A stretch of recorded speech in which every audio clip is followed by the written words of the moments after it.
The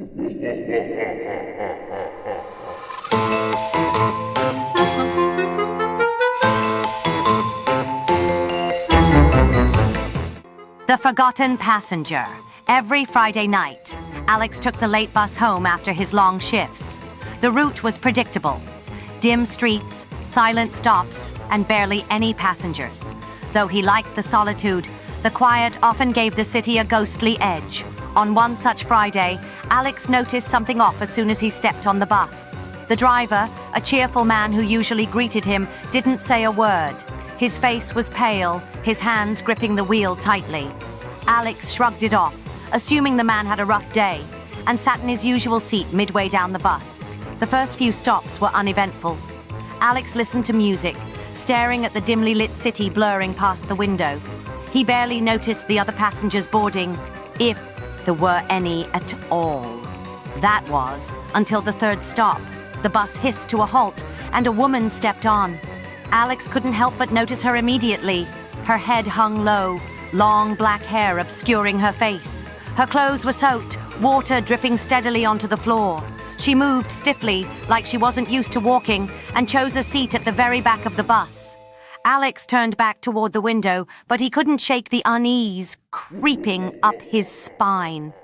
Every so often, he glanced over his shoulder, expecting her to move or do something. But she didn't. She sat perfectly still, water pooling at her feet. At the next stop, a man in a hoodie boarded and sat near the front. Alex felt a wave of relief at having another passenger. He considered saying something to him about the strange woman, but hesitated. Instead, he leaned back in his seat, trying to shake the chill in the air. When Alex glanced back again, his stomach dropped. The woman had moved. She was 3 rows closer, sitting directly behind him. He hadn't heard her move. No footsteps, no creak of the seat. Her head was still bowed, but her hands gripped the seat in front of her tightly, her wet fingers pale and trembling. Alex's breathing quickened. He stood, gripping the pole for balance, and turned to the man in the hoodie. "Hey, do you see that woman in the back?" he asked, his voice low but urgent. The man didn't even look up. He stared straight ahead, as still and silent as a statue. Alex turned to the driver. "Sir, do you see her?" The driver didn't react either. It was as if Alex wasn't there.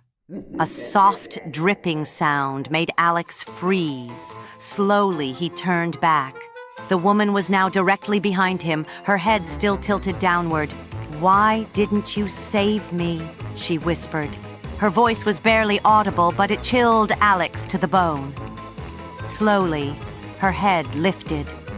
Her face was bloated and pale, water dripping from her hollow eyes and cracked lips.